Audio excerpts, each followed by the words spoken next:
Jose, nashukuru. Wananijua kama V, lakini katika mitandao wananijua kama Aurelia Kyale, that is Instagram na TikTok. Na nashukuru sana kunikaribisha katika studio yako na niko tayari kujibu maswali. Oh, yes. Karibu sana. Kama alivyojitambulisha, namuonaje mtoto? Amependeza sana. Hapo maize iko single. Namba zake nitazeka hapo. Mweze kujibania hapo.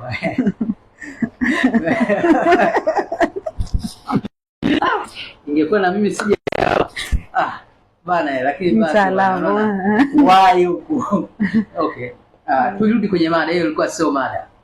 Na maswali yangu nataka kumuuliza V hapa.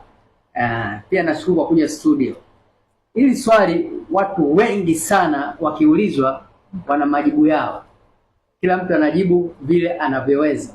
Sasa mimi nitamuuliza, alafu nyinyi watazamaji mtasikiliza majibu yake.